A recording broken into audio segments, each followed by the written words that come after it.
Olivier Houdet, alors qui est lui alors plutôt du côté de la psychologie expérimentale, hein, c'est un peu à côté, qui est membre de l'Académie des sciences morales et politiques, de l'Académie royale de Belgique, qui est professeur de psychologie à l'université Paris-Cité, avec son laboratoire, il est directeur honoraire maintenant, du laboratoire CNRS de psychologie, du développement et d'éducation de l'enfant, et le successeur de Pierre Janet au laboratoire de psychologie expérimentale à la Sorbonne, juste à côté, au dernier étage, administrateur pour quelque temps encore, mais pas beaucoup peut-être, de l'Institut universitaire de France, et le premier en France, et l'un des premiers au monde à avoir articulé la psychologie de l'enfant et l'imagerie cérébrale. Et Olivier Houdet a quantité de centres d'intérêt, il travaille beaucoup sur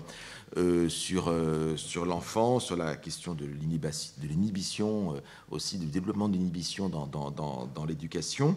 Et il est l'auteur, et c'est la raison pour laquelle je l'ai fait venir, voilà, il y a aussi un dialogue qui s'est instauré de soi-même, en quelque sorte.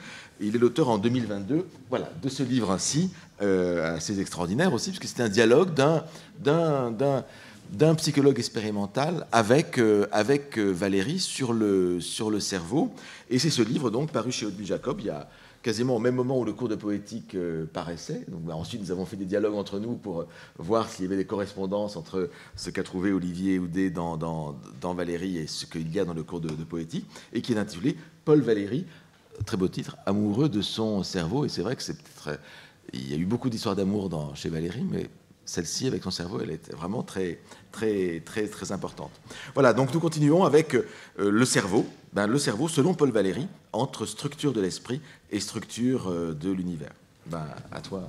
Merci beaucoup, William Marx, de cette invitation au Collège de France.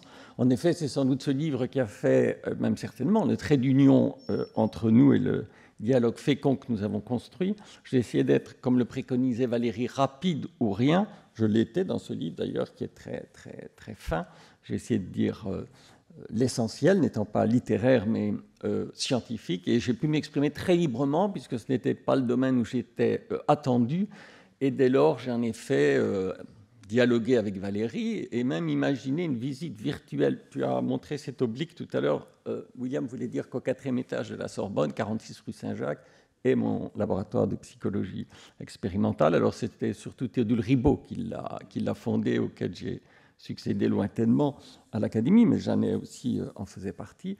Et j'ai imaginé une visite virtuelle de Valéry au laboratoire, venant découvrir ces technologies d'imagerie cérébrale que nous appliquons à l'humain, mais aussi aux enfants. C'est notre volontaire, bien sûr, c'est notre spécificité. Et Valéry, passionné évidemment par cette imagerie du cerveau et surtout par la façon dont l'intelligence de l'enfant se construit. Et j'ai même imaginé un dialogue, parce qu'il était très bavard, je crois. Les spécialistes pourront très très prolixe en tout cas dans la conversation, et imaginer qu'en partant, il nous remerciait infiniment, il nous proposait de revenir avec Monsieur Test pour faire de chacun d'eux une IRM et de les comparer.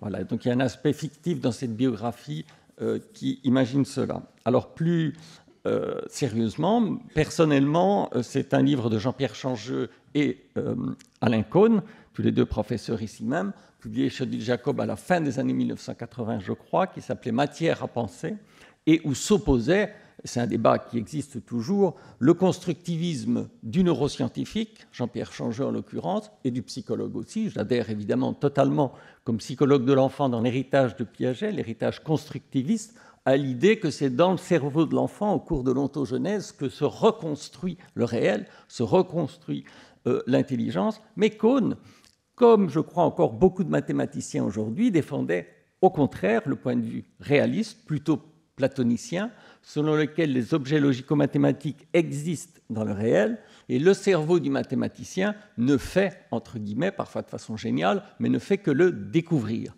Et ce débat entre Changeux et Cohn, que je vous recommande d'aller lire pour ceux qui ne l'avaient pas lu, moi j'étais tout jeune psychologue là-haut à Sorbonne, m'a totalement passionné. J'étais pro-Changeux, mais à un moment donné du débat, Cohn, sans doute acculé par les arguments du célèbre neurobiologiste qui vient de parler, dit « D'une part, il existe, indépendamment de l'homme, une réalité mathématique brute et immuable, ce que pensait Kohn et que pensent encore beaucoup de mathématiciens, Villani par exemple. Mais d'autre part, dit Kohn, nous ne l'apercevons que grâce à notre cerveau, au prix, comme disait Valéry, d'un mélange rare de concentration et de désir. Et j'ai trouvé extraordinaire, j'ai dû éclater de rire, j'ai trouvé extraordinaire cet usage que faisait Kohn de Valéry pour réintroduire le cerveau dans finalement la synthèse qu'il faisait du débat avec Jean-Pierre Changeux. Et avec cette référence à Valéry, il s'en est quand même très bien sorti. Et ayant lu ça il y a une trentaine d'années, je me suis dit, bon, j'ai plein de choses à faire, appliquer l'imagerie cérébrale au cerveau de l'enfant, ce qui n'avait encore jamais été fait. Tout cela est très chronophage. D'autant que je suis instituteur de formation initiale, donc je sais la difficulté qu'il y a à travailler avec des enfants. Mais je m'étais dit, je reviendrai un jour à Valéry de façon plus sérieuse. Et en effet, 30 ans plus tard, j'y suis revenu dans ce livre que William a évoqué. Et en allant rechercher, au sujet de Reka, d'Edgar Poe, que Valéry avait énoncé ce que Kohn rappelait, un peu dans d'autres termes, mais peu importe, mais surtout, juste avant cette citation précédente avec le cerveau, Valéry disait « L'univers est construit sur un plan dont la symétrie profonde est en quelque sorte présente dans l'intime structure de notre esprit. » L'univers est construit selon un plan dont la symétrie profonde est en quelque sorte présente dans l'intime structure de notre esprit. Ce que je vais vous dire de façon rapide comme prévu, c'est qu'en tout point des découvertes expérimentales, disons, des dernières décennies, que d'ailleurs Jean-Pierre Changeux rappelle dans ce livre auquel il faisait allusion, La beauté dans le cerveau chez Odile Jacob, que ce soit au niveau, on va voir, visuel ou les autres modalités, cette idée d'une symétrie profonde entre la structure de l'univers et l'intime structure de notre esprit ou de notre cerveau. On sait que quand Valéry écrivait « esprit », il pouvait tout aussi bien facilement, ça viendrait d'être dit, parler de cerveau, il le faisait. Au niveau visuel, il existe un phénomène qui s'appelle la rétinotopie, à savoir que les images que vous percevez qui s'impriment sur le fond de votre rétine sont en analogie, en correspondance vraiment exacte avec le pattern neuronal de cette même image dans le cortex visuel primaire et puis après dans les cortex associatifs. Voilà des belles images que je voulais vous montrer sur la rétinotopie sans entrer dans les détails, donc imagerie du cerveau. Ce phénomène existe aussi, ce qui fut découvert ensuite pour les sons, pour la tonotopie. On sait combien Valéry aimait Wagner, aussi Debussy, et au niveau du cortex auditif primaire, qui lui se trouve à un endroit profond du lobe temporal, vous retrouvez une analogie quasi parfaite entre les patterns de son entendus, donc venant des sensations extérieures, et les patterns neuronaux qui correspondent, au point que pour la rétinotopie ou pour la tonotopie, vous pouvez en quelque sorte faire aujourd'hui la reconstruction inverse, c'est-à-dire qu'à partir de l'imagerie que vous voyez du cerveau, vous pouvez déduire, sans avoir vu la sensation, la perception, ce que l'individu voyait ou écoutait, parmi évidemment plusieurs choix possibles. Voilà d'autres belles images de la tonotopie. C'est vrai que c'est très visuel, c'est presque poétique, mais c'est très scientifique. Sachez aussi que ce phénomène était, à chaque fois par d'autres équipes de recherche dans le monde, découvert pour la somatotopie, c'est-à-dire les cartes sensorimotrices dans ce qu'on appelle le cortex somatosensoriel, qui est une phase perception et une phase action, ou anticipation de l'action. On sait combien Valéry aimait Degas, aimait regarder des ciné Degas, et Degas lui-même aimait regarder les danseuses en mouvement, et ces cartes du mouvement sont aujourd'hui, c'était montré par quelqu'un tout à l'heure, sont aujourd'hui totalement similaires selon qu'il s'agit d'une action réalisée ou d'une action simplement perçue, et aussi d'une anticipation de l'action, ce qu'on appelle des ébauches motrices, ce qui explique ce que disent les grands champions de ski qui disent avant de descendre la piste, ils imaginent toute la descente mentalement et que ça les met quasiment dans les conditions optimales pour l'action réelle. Donc cela est aujourd'hui clairement démontré, confirmé. La somatotopie, comme la rétinotopie et la tonotopie, vaut pour l'action et la perception du mouvement. Voici aussi des belles images de somatotopie. On peut distinguer tel doigt par rapport à tel autre dans ce qu'on appelle l'homunculus de Penfield, c'est-à-dire la représentation complète du corps humain dans notre cortex, avec en effet une différenciation selon ce qui est plus sensible ou plus souvent, plus finement utilisé, la dextérité, et qui crée un homunculus en effet de forme variable et un peu déformé selon nos seuils de sensibilité ou d'action.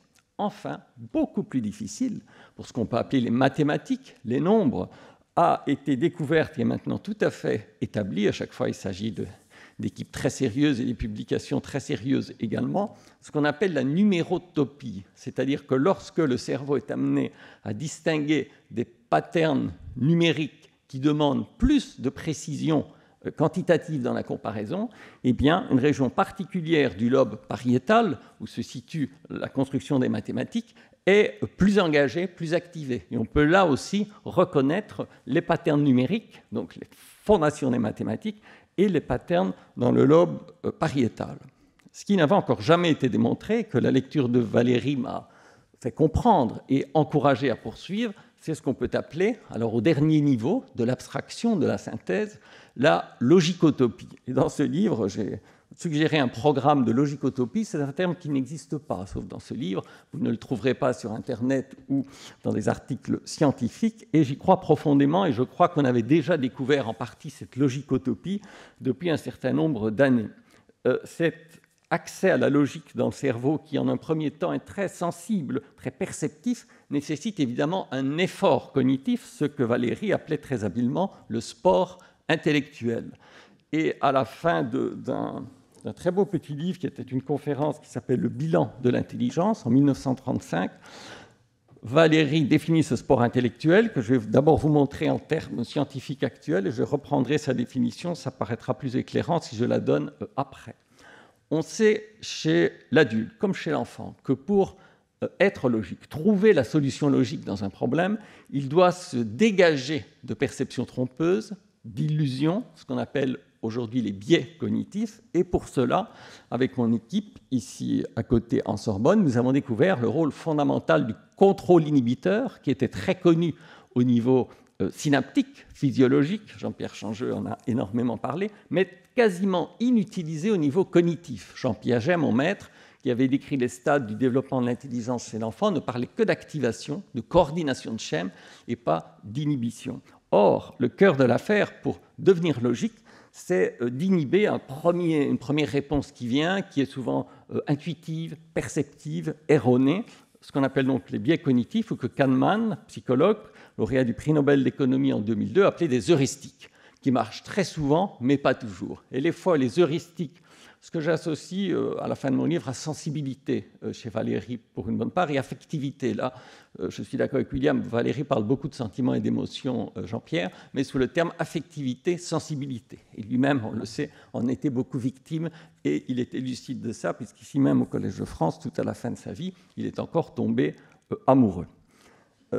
Mais je crois que même dans ses amours véritables, premières et extra-conjugales, c'est toujours lui-même qu'il recherchait dans un égotisme que sa maîtresse la plus connue a décrit, voire dénoncé. Donc, d'où le sous-titre de mon livre, Paul Valéry, amoureux de son cerveau, curieux de tout, mais d'abord de lui-même. Donc, pour accéder à la logique, il faut déployer dans le cerveau, c'est un modèle qui est écrit là, un filtre inhibiteur, ce qu'on appelle de l'attention sélective, avec une zone inhibitrice qui est représentée par des hachures, et un premier carton réponse que vous voyez là dans un test de logique, qui est spontané mais qui n'est pas correct, qui est une illusion qui trompe le raisonnement.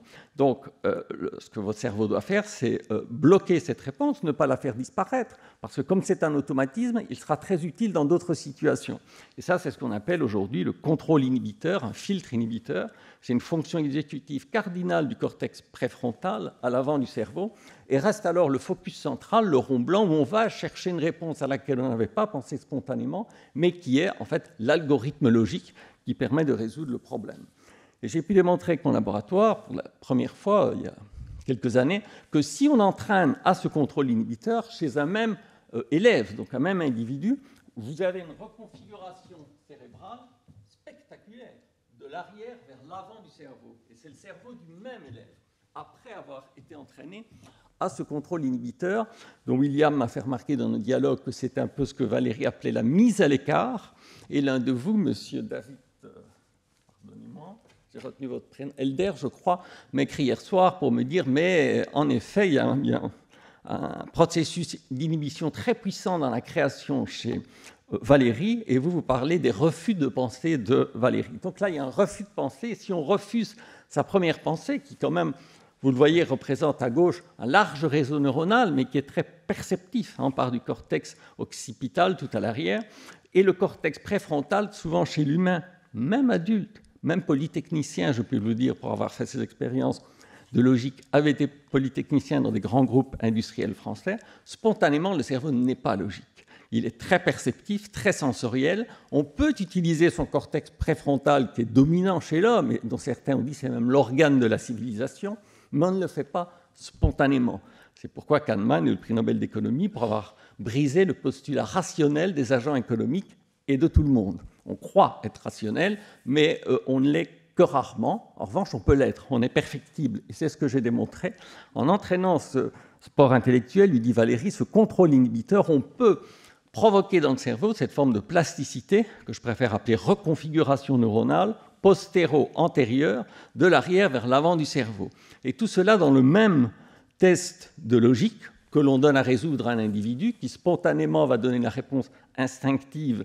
Je n'ai pas le temps de faire le test avec vous, qui est carré rouge, cercle jaune, qui n'est pas du tout logique, mais qui est très intuitive, qui vient immédiatement à l'esprit quand on bricole un peu perceptivement pour résoudre le problème.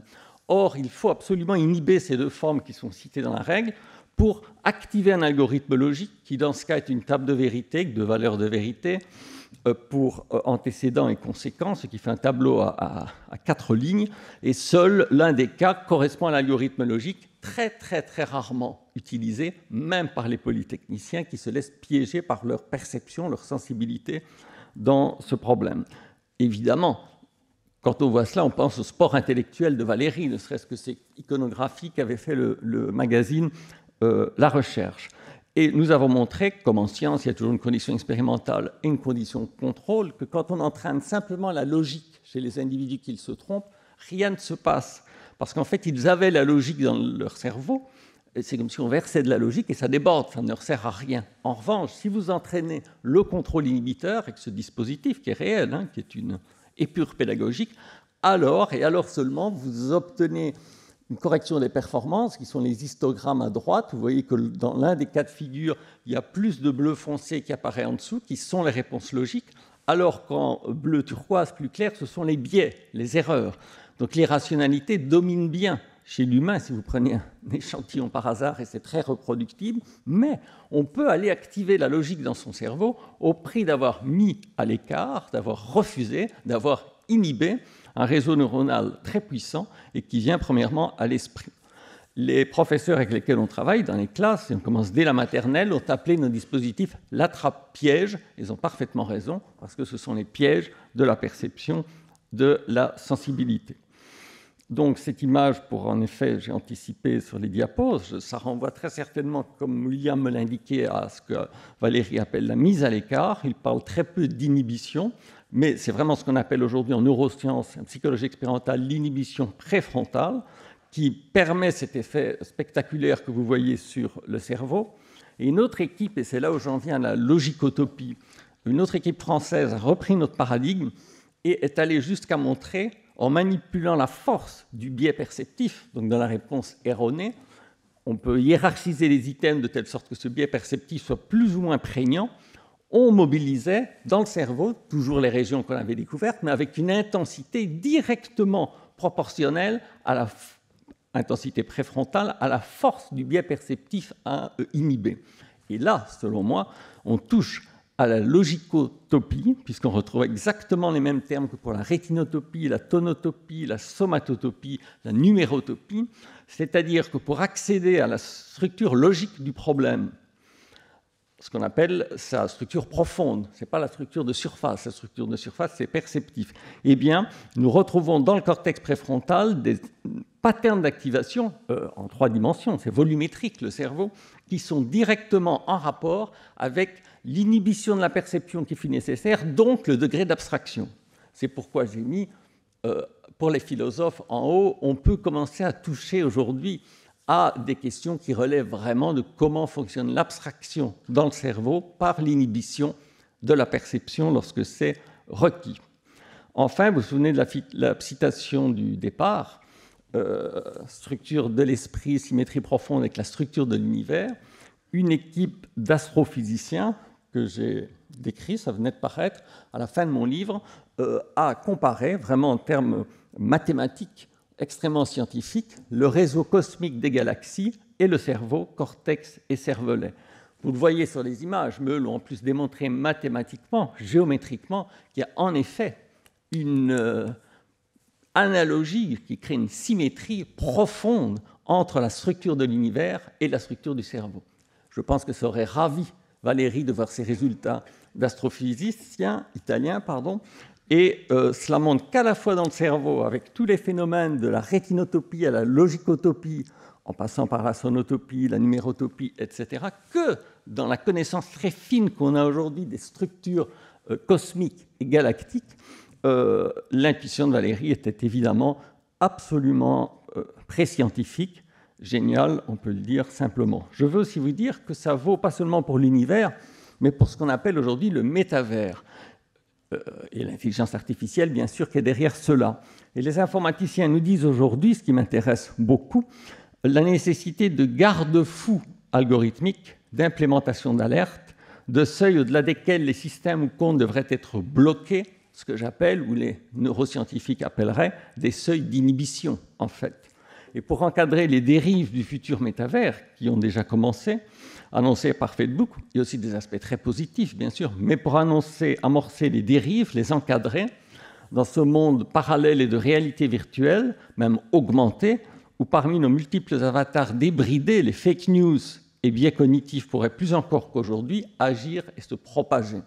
Donc ce sport intellectuel, qui est vraiment un sport préfrontal et qui permet cette inhibition, ce recul par rapport aux biais, aux perceptions, aux illusions, les fake news étant l'exemple dont on parle beaucoup aujourd'hui, mais qui ne sont autres que les sophismes et les paralogismes dont parlait Aristote, qui sont simplement renforcés dans le monde numérique, et on comprend que notre cerveau y est extrêmement sensible parce que le mode heuristique automatique vient en premier.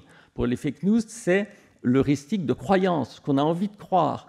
Et on sait que les réseaux de la crédulité ou de la crédibilité dans le cerveau sont beaucoup plus rapides que les réseaux de la validité logique. Et la validation logique passe par une table de vérité, comme ce que j'évoquais tout à l'heure, un algorithme qui existe, bien sûr, on les a appris, mais qui sont plus lents et que nous utilisons très peu. J'ai dessiné ce schéma du cerveau pour des journalistes, et puis finalement je l'ai gardé, parce qu'il y a en fait beaucoup de dessins dans ma jeunesse. J'ai voulu garder ce dessin, mais qui décrit vraiment ce qui se passe pour moi dans le cerveau. Ce système inhibiteur, nous l'avons nous-mêmes localisé, son épicentre, dans ce qu'on appelle le GFI, le gyrus frontal inférieur, qui est le rond dessiné là. Je préfère ça au pointeur, c'est un réflexe d'instituteur face au tableau noir.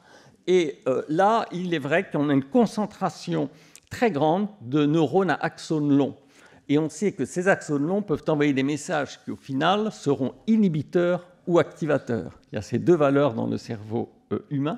Et il faut très souvent envoyer à long terme un ordre inhibiteur pour précisément bloquer une réponse heuristique première, intuitive, lorsqu'elle est erronée, que ce soit dans le cortex pariétal pour le nombre, dans le lobe temporal en dessous pour tout ce qui est lecture ou écoute de texte ou de poèmes, comme l'écrivait Jean-Pierre Changeux tout à l'heure, et c'est au prix de cette inhibition qu'on peut ensuite, par flexibilité mentale, envoyer toujours du cortex préfrontal un ordre activateur vers une autre région, mais imbriquée, des réseaux neuronaux imbriqués anatomiquement, qui crée de l'interférence, et grâce à cela, on peut trouver, je dirais, la pensée pure, la poésie pure ou l'algorithme pur. Tout est jeu de sélection dans le cerveau et d'inhibition. Et ce qu'on a découvert avec des enfants volontaires de tous les âges, dans mon laboratoire, c'est en effet l'épicentre, vous le voyez dans ce carré, de ce contrôle inhibiteur, mais qui fonctionne de façon dynamique sur l'ensemble du cerveau, puisque selon la tâche, la modalité sensorielle où on est confronté, les biais peuvent être de toute nature. Et dès lors, il faut pouvoir contrôler, c'est un système de contrôle du cerveau, si vous voulez. Avec le souci pédagogique que j'ai toujours eu comme instituteur, j'ai voulu que ces recherches servent. Et à partir de cette découverte en laboratoire, qui est vraiment une découverte, on va dire, biopsychologique ou neuropsychologique, de l'effet d'une pédagogie particulière, c'est le contrôle inhibiteur, et non pas, pour tout dire, celle à la simple répétition de la logique, ce que l'on fait toujours à l'école. Quand un enfant se trompe dans une tâche de logique ou conceptuelle, on se dit, bon, il n'a pas compris la logique, il n'a pas saisi le concept, je vais lui réexpliquer. Et c'est ce que font spontanément la plupart des parents. En fait, l'enfant a parfois parfaitement la logique ou le concept. C'est ce qu'on appelle une présomption de rationalité de notre part, mais il y a des biais cognitifs plus rapides qui viennent interférer, qu'on déclenche parfois nous-mêmes en posant la question, et que l'enfant doit apprendre à inhiber, ce qu'on a décliné dans un coffret pédagogique que les éditeurs ont appelé « Entraîner le cerveau à résister ». On en a conçu un pour les maternelles et pour les primaires.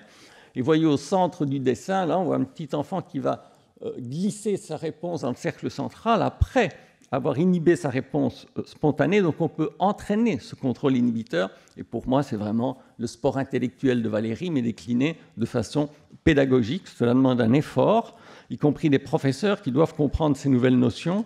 C'est pourquoi, dans ce coffret, il y a un guide pédagogique, un poster avec l'heuristique qui va très vite, l'algorithme qui est plus lent, et le capitaine inhibition, que je crois est dessiné ici, oui, qui doit, pas toujours, quelquefois, bloquer l'heuristique, ce que Valéry appelait sensibilité, affectivité, etc., pour laisser à l'algorithme qui a le poids des instruments de la mesure le temps, il marche plus lentement, mais d'arriver le premier à la ligne d'arrivée, qui est la réponse de l'enfant, notre comportement. Et vous voyez comment des concepts qui paraîtraient psychologiques, neuroscientifiques, voire abstraits comme heuristique, inhibition, algorithme, on peut en trouver des incarnations pédagogiques qui font très bien comprendre aux enfants comme aux professeurs de quoi il s'agit. On a aussi conçu des jeux qui ont déjà été traduits à peu près dans une dizaine de langues au monde, qui s'appellent les flexi-games, qui peuvent s'utiliser à la maison et où les enfants font ce sport intellectuel d'entraîner leur flexibilité cognitive, non pas de répéter ou d'apprendre par répétition une notion, mais d'apprendre à sélectionner une notion parmi plusieurs qui lui viennent à l'esprit. La compétition qu'évoquait Jean-Pierre Changeux. Je pense réellement, pour l'avoir fait, qu'il faut aussi expliquer ces notions très tôt, pas seulement au Collège de France, dans un colloque très tardivement pour des gens cultivés du monde académique. On peut expliquer tout cela aux enfants, vous l'avez déjà vu par les figurines que j'ai montrées à l'instant, mais aussi nous avons rédigé des livres, c'était les premiers, sur le cerveau pour l'enfant, un livre qui s'appelle « Mon cerveau », pour les enfants d'école primaire, et encore pour les plus petits, « Explore ton cerveau » pour les enfants de maternelle. C'est un livre qui s'ouvre avec des pliages, une IRM qui se montre en 3 dimensions, et des photos. Des photos qui montrent aux enfants ce que nous-mêmes, on a fait avec d'autres enfants au laboratoire pour leur montrer que c'est réel. Ce n'est pas juste une fiction, comme ce que j'évoquais tout à l'heure avec Valéry. Et ce que les enfants volontaires et les professeurs et les inspecteurs et les recteurs ont fait avec nous peut servir aujourd'hui par transfert au plus grand nombre. Et aussi un livre, celui au bandeau rose que vous voyez pour les professeurs, puisqu'on n'enseigne pas suffisamment ces choses dans les écoles de professeurs, les INSPE, dit-on aujourd'hui, qui n'ont pas ces notions à l'esprit tout simplement.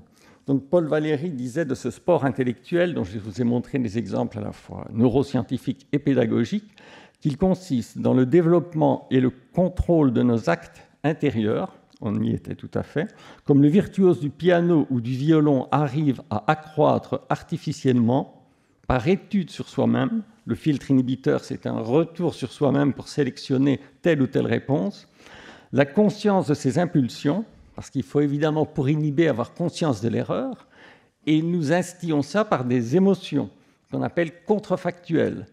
Pas les émotions de base, qui, elles, vont plutôt à l'automatisme. Les émotions contrefactuelles, vous les connaissez, il y en a 3. Le regret. Alors, pour inhiber, il vaut mieux anticiper le regret. On est tombé dans le piège la fois d'avant, mais il faut l'anticiper. Et c'est cela qui guide l'inhibition, l'anticipation du regret. Le doute cartésien, mais dont on voit maintenant vraiment les activations neuronales, notamment dans le cortex singulaire antérieur, et la curiosité. L'enfant qui se trompe pour avoir répondu trop impulsivement, on peut lui dire « Est-ce que tu serais curieux de savoir comment un autre petit camarade de ta classe a résolu le problème ?» nous avons des échelles de Likert, comme des échelles de douleur à l'hôpital, qui, après la réponse de l'enfant ou de l'adulte, leur permet de dire où il se situe en termes de doute, de curiosité ou de regret. Et avec cette quantification, on a pu découvrir les régions neuronales correspondantes, et ce sont ces émotions qui déclenchent l'inhibition. Sinon, l'enfant ou l'adulte n'a aucune raison d'inhiber un automatisme auquel il croit profondément, puisqu'il croit être rationnel, intelligent, avoir bien compris la situation. Et je termine ce petit livre et ce petit exposé par la fin du livre, précisément, qui ne sera pas la fin du colloque, puisque William va donner une conclusion, mais que je tenais à vous lire. Nous, humains, nous nous inscrivons, on le sait, dans l'univers, même le multivers, où, on l'a vu, le métavers, qui lui est numérique, et l'univers s'inscrit en nous, via notre cerveau. Deux plans dont Valéry a compris, par sa poésie et sa prescience, la profonde symétrie qu'à présent, le cimetière marin, il contemple d'un éternel long regard sur le calme des dieux. Je vous remercie.